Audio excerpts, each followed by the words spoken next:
Selamat pagi semuanya, semoga kita semua berada dalam keadaan yang baik hari ini, apalagi di hari yang cerah ini ya. Hari ini kembali lagi ke channel kesayangan kita, dan kembali lagi ke segmen ini. Hari ini kita akan membincang asik dengan topik yang sangat unik dengan tema agroteknologi dan rhizobacteria. Sekarang kita telah bersama pemateri yang luar biasa, dan pemateri kita ini adalah ketua jurusan dari jurusan kita nih, jurusan agroteknologi. Ini nama beliau adalah Dr. Insinyur Syamsuddin MSI. Selamat pagi Bapak, apa kabar? Selamat pagi, kabar baik. Nih ya.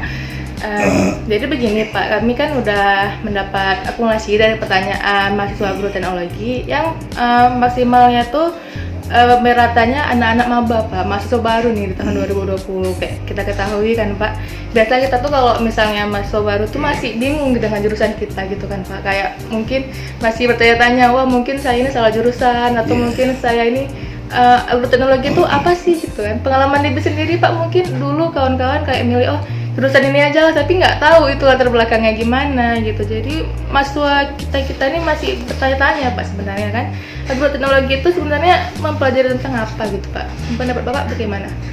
Baik,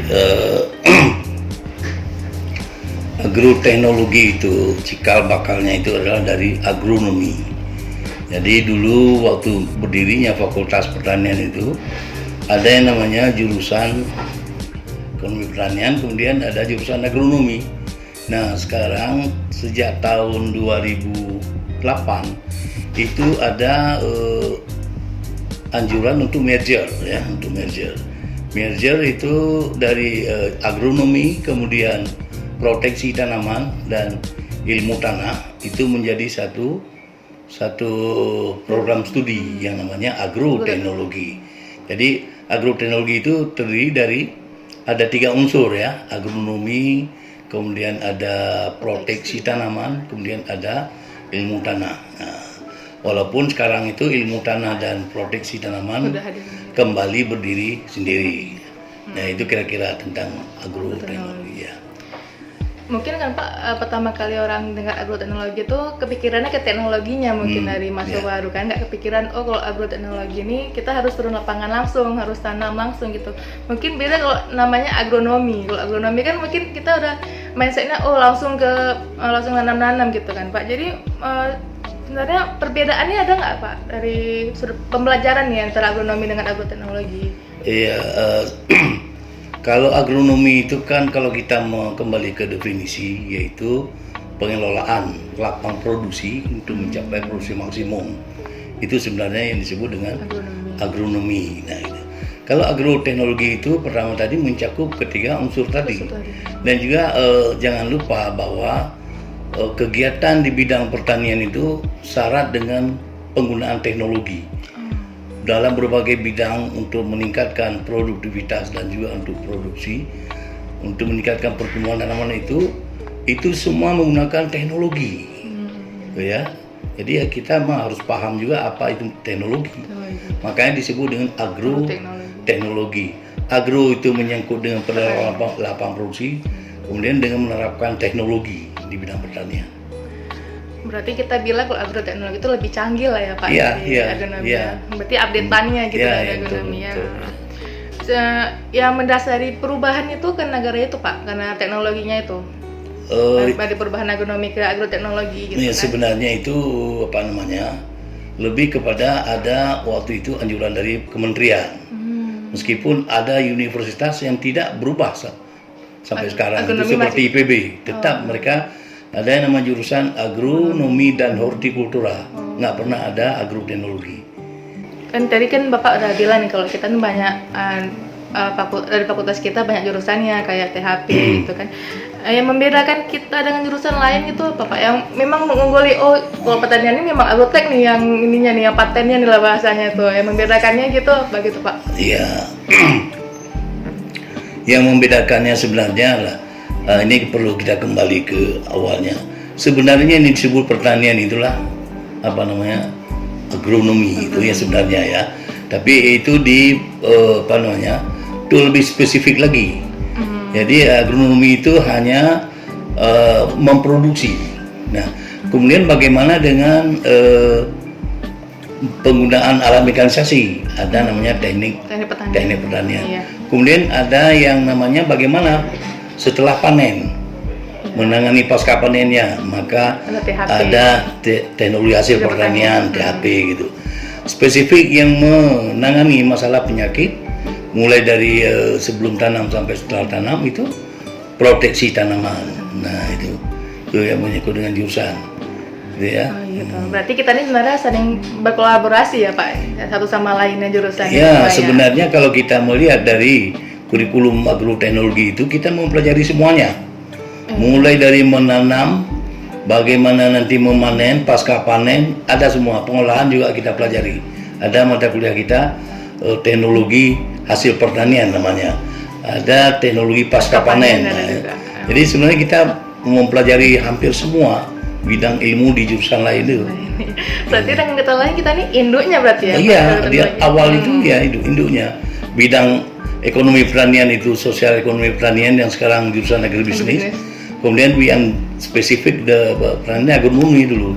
Jadi kita kalau misalnya pengen tahu jurusan lain bisa juga ada jurusan kita walaupun nggak banyak kali ya Pak. Iya, dasar-dasarnya kita sudah pelajari gitu ya.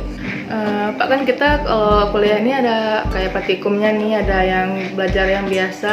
Mungkin Bapak bisa jelasin nggak tentang praktikum yang secara singkatnya Pak, yang gampang dimengerti untuk adik-adik kita yang baru masuk kan, lebih memahami gimana kuliahnya kita ke depan gitu Pak. Ya selama ini pandemi ya. Iya. Memang ini ada ya apa hendak dikata ya, memang sudah harus kita alami kondisi seperti ini belajar. Sebenarnya itu buat apa jurusan agroteknologi itu menjadi pukulan berat ya karena pandemi ini, karena yang kita pelajari itu semua ilmu eksperimen ya. Eksperimen semua harus dicoba langsung itu, nggak bisa menghayal apa. Jadi kita memang di rapat-rapat bagaimana konsep pelaksanaan praktikum selama pandemi, terutama jurusan agroteknologi itu kita sudah sudah kita anjurkan.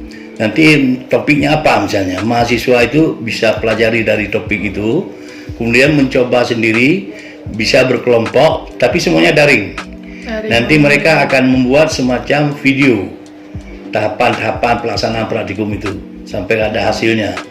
Jadi mereka bisa buat individu, tapi lebih bagus dibuat kelompok gitu. Berarti bisa buat di rumah, misalnya kita menanam di rumah, nanti kita kasih ke dosen laporan gitu ya Pak. Gitu. Videonya. Kalau kita biarkan mereka berupa hak, bisa saja dia copy paste dari Google ya. Gitu. Berarti tetap masih produktif ya Pak? Masih kita usahakan ya. Ya. Kalau dari lab sendiri Pak, biasanya kan kita ada pakai lab gitu kan. Peralatan yang paling menunjang biasanya untuk praktikum gitu, sekarang gimana Pak kondisinya selama corona tuh kan? Apa mungkin karena nggak ada pakai lagi, kita mungkin nggak gitu lagi, nggak pakai di lab lagi atau? Iya, memang karena kita tidak dibenarkan memasuki lab ya. Kecuali yang penelitian dibolehkan, itu pun tidak lebih dari 5 orang sekali masuk lab gitu ya. Jadi dibatasi, tetap dengan menerapkan protokol pencegahan ya corona gitu. Jadi memang penggunaan labnya tidak bisa untuk praktikum secara nggak bisa digunakan ya. Jadi kalau fasilitas kita kan biasanya kalau tanam-tanam lapangan ada fasilitas kayak benih dari kampus kayak gitu kan. Jadi kalau sekarang masih ada nggak Pak fasilitas-fasilitas seperti itu? Kayak mungkin modulnya dari kampus kan misalnya Pak, atau dari peralatan dari kampus. Kalau corona gini kan mungkin kita kan dari rumah, berarti kan tidak bisa difasilitasi dari kampus gitu kan Pak. Menurut Bapak bagaimana tuh? Iya memang kemarin juga di grup ketua jurusan, di grup dekanan ada yang menanyakan kepada Waldek 2 apakah pengadaan untuk bahan praktikum dan sebagainya itu masih ada gitu. Yang kemudian dijawab bahwa ya untuk kalau untuk yang bahan praktikum karena nggak ada praktikum tidak, tapi untuk alat peraga itu masih dibantu. Sepertinya kalau benih misalnya ya, itu kalau kita masukkan ke peralat peraga, jadi nanti mahasiswa itu, oh ini benihnya, benih kacang tanah, oh ini benih kacang kedelai, kan harus dinampakkan benihnya. Tapi mungkin kalau harus diberikan ke mahasiswa agak sulit ya. Iya. Apalagi zaman corona gini ya. Kan Bapak kan udah lama nih Pak jadi ketua jurusan dah prodi kedua, pasti kan ada pengalaman gitu Pak, pengalaman sedih, senang yang berkesan lah, paling berkesan buat Bapak selama menjabat jadi ketua jurusan tentang anak-anak agroteknologi ini apa Pak? Kan biasanya paling sulit biasanya skripsi nih, kan biasa ceritanya ke Bapak gitu kan. Nah, kami pengen tahu lah nih Pak cerita. Ini saya memang ada ya selama saya ini udah memasuki periode kedua, dan banyak hal yang harus kita alami, terutama yang sangat membanggakan mahasiswa agroteknologi itu yang selalu saya mintakan supaya ada ciri khas ya, ada ciri khas mahasiswa agroteknologi. Saya melihat kreatif ya. Mahasiswa agroteknologi kreatif, punya inovatif, dan itu dibuktikan dengan mengikuti berbagai lomba baik di dalam maupun di luar negeri. Itu bahkan ada yang mendapat bantuan penelitian mengikuti hibah seperti Indofood. Itu sudah berturut-turut kita selalu mendapatkan ya, mahasiswa kita mendapatkan bantuan dari Indofood. Itu yang membanggakan saya itu. Kemudian juga dari segi jumlah yang lulus dengan predikat terbaik itu juga banyak mahasiswa agrotek, tidak kalah dengan yang lain. Nah itu ya, masih banyak hal lagi yang menurut saya itu hal yang positif yang dimiliki oleh mahasiswa agroteknologi, dan juga saya melihat kekompakannya itu yang perlu sebenarnya. Itu kalau untuk menyelesaikan studi itu kalau sendiri-sendiri itu agak sulit ya, informasinya sangat terbatas. Tapi dengan mereka membuat grup-grup ya, itu saya kira itu sangat menunjang proses pelaksanaan ya pendidikan. Kemudian yang membuat kadang saya sedih, nah itu ada mahasiswa di sebagian kecil tapi ya yang agak lalai. Nah kemudian pada akhir-akhirnya itu mengejar waktu supaya tidak DO, sehingga saya itu harus berjibaku untuk bagaimana cara anak ini harus selesai gitu. Itu yang mestinya tidak perlu kita ada lagi ya. Jadi mahasiswa itu betul-betul memperhitungkan waktu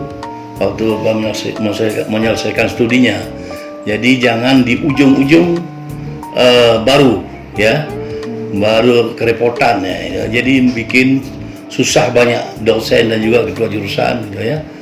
Harus mengemis-ngemis kadang ke dekan, ini bagaimana TOEFL-nya sudah mati, oh pokoknya sudah pernah lulus, oke, saya langsung ya harus mengurusnya.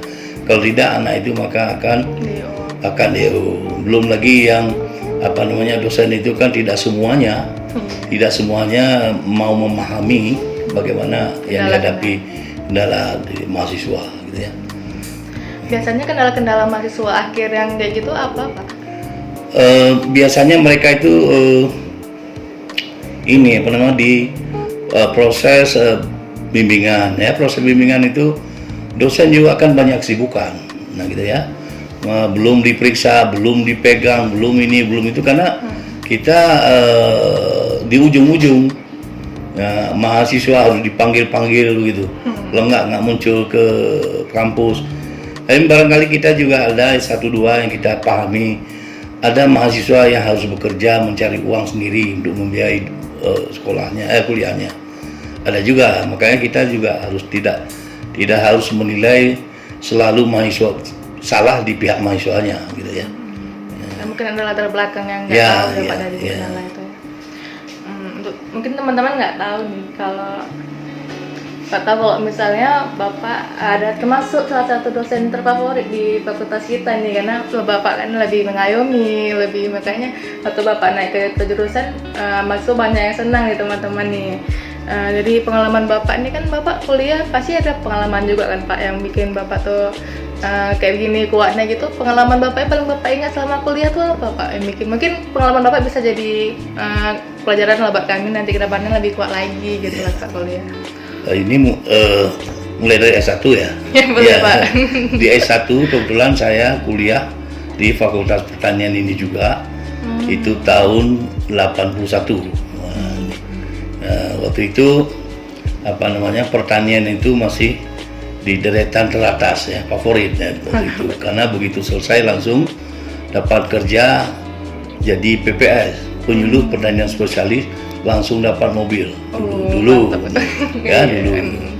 Jadi hebat dulu pertanian. Nah, saya dulu waktu kita dulu kan tidak seperti sekarang ya.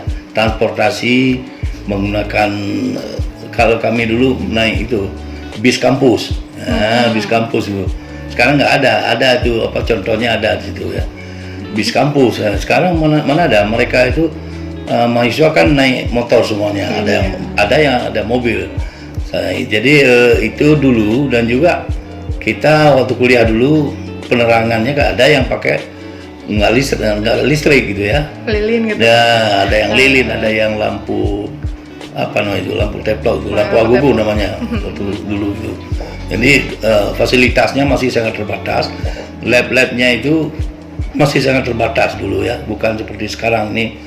Alatnya itu sangat canggih-canggih sekarang itu. Alat untuk melakukan praktikum, penelitian gitu ya. Nah itu, jadi dulu memang jauh sekali ya perkembangan kalau dibandingkan dengan sekarang. Sekarang itu sudah sangat maju sekali ya fasilitasnya. Kalau yang tentang S2 Bapak Pak? Nah, kalau S2 saya ke IPB kebetulan masih terbatas juga ya. Kalau dulu kami masih komputer itu masih pakai program Lotus, Windows, WP gitu ya. Kemudian juga dulu masih mahal semua, printernya masih ngeprintnya masih mahal gitu, apalagi scan ya.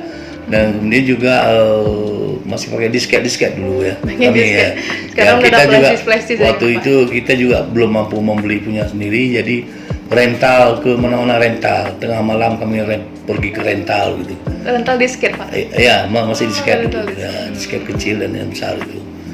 Itu memang ya banyak hal yang kita alami juga ya, yang namanya perjuangan ya. Nah itu. Kalau yang lanjut S3 Bapak? Nah kalau S3 itu yang paling membebani kita adalah biaya. Beda kita sekolah dalam negeri dengan di luar negeri ya. Kalau dalam negeri itu biaya kita hanya mengandalkan biaya beasiswa BPPS, itu pun di 6 bulan pertama itu nggak cair gitu ya. Nah itu ya, kemudian tambah gaji tapi fungsionalnya dipotong gitu. Kemudian saya dulu kalau kuliah